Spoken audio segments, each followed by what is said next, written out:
Well, people in San Francisco have been sounding off about public safety, with the mayoral candidates outlining their ideas to try to deter and lower property crime in the city. All right, let's continue our conversation now with San Francisco Supervisor Ahsha Safaí. Supervisor, thank you for sticking around. We appreciate it. Let's talk about, obviously, you know, big concern for people in San Francisco. That would be the issue of crime and just feeling that sense of safety. In a recent debate, you said here, and I'm quoting, to consistently tell people that crime is down is gaslighting. This was a reference to Mayor Breed, who was pointing to numbers in San Francisco that show crime is down across the board. So wouldn't it be gaslighting in a sense to tell people that crime is out of control when the numbers tell a different story? Yeah, no, I never said out of control. What I was highlighting was just this past Saturday, 2 o'clock in the afternoon, a block from the McDonald's in my district, a man was shot. Exactly the same time of day almost that Ricky Pearsall was shot in Union Square. So people see that. I was getting text messages, calls off the hook because of the brazen nature of crime. When you see 6 or 7 people walk into a Walgreens like last week, take items out of a store, they get into a verbal altercation with a customer, and then for the last 3 weeks, almost every night, the small businesses in my district have been broken into between 1 and 5 a.m. And not just glass being broken, like literally trucks backing up, hooking the security gates and ripping them off. So this is happening on a level. Sure, but if you were mayor right now, wouldn't you be touting the fact that crime numbers are down? I would say it in a different way. I would say we're doing good on the numbers, but we're not doing good on the brazen nature of these crimes. And we need to have more presence. We need to have, all the people in my district are asking for the cameras to be put up, the security cameras, the license plate readers. That still hasn't happened. We got to do that aggressively. We have to engage more with some of the drones that we've put into place. We just approved that at the Board of Supervisors, their formal plan. And so I would be out there talking about, yeah, the numbers are telling one story, but you citizens, I know you're not feeling it. I need to do a better job, and let me tell you how I'm going to be out there. We're going to get people on foot beats.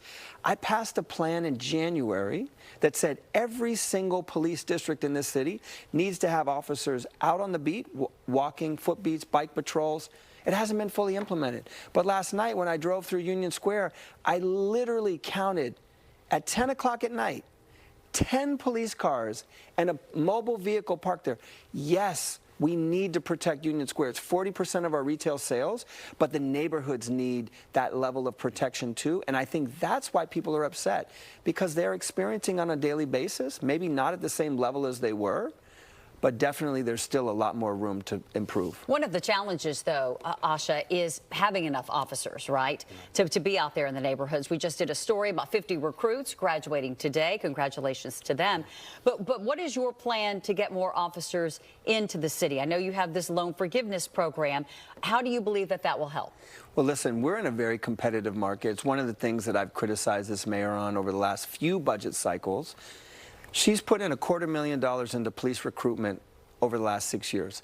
That's not going to make San Francisco competitive. We have to be aggressive about going out and competing with all the other surrounding areas. And so I put forward a plan after talking and listening to frontline officers that said, if we offer you $25,000 in student loan forgiveness, you come work for us for 3 years, will that make a difference? And will that attract you? And all we kept hearing was a resounding yes. And you know what else it does, Heather? It attracts more women.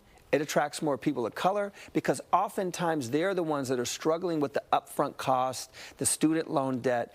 And this is the first year in California history, you have to have a 4-year degree to be a police officer, or a 2-year specialization in criminal justice. So I want us to be ahead of the curve. I want us to be groundbreaking, and I want us to move aggressively to get not just police, but 911, deputy sheriffs, fire, paramedics, all of our safety net. We want to prioritize them and get them in here aggressively. Supervisor, we're about to wrap up, but we did touch on the drug crisis for a bit earlier in the segment. But let me ask you about the current approach we're seeing right now, which is really stepped up enforcement and a crackdown, if you will, on drug dealers in San Francisco, as well as drug users. And we are seeing the arrest numbers going up. It sounds like you disagree with that approach. How would your approach differ to addressing the drug crisis on the streets of the city? So I believe fundamentally, if you're selling drugs, you should be arrested. And then we need to move aggressively on that. What I'm referring to in terms of a long-term plan to have effect, we have to have more abstinence base. We have to have more emergency drop-in centers. We have to have partnerships with places like Salvation Army and other organizations that want to aggressively get recovery online. And yes, we have to move aggressively with telehealth, allowing people late at night with outreach workers to access a medical, a doctor, to get the medication that they need if they need some.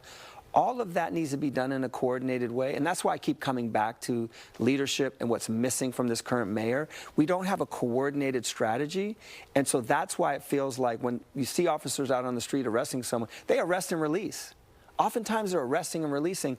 That doesn't add up to a coordinated plan to cut the number of people that are using drugs. I want to have a long-term solution, and all of the things that I laid out, I think will have an impact on it, and we can turn this crisis around.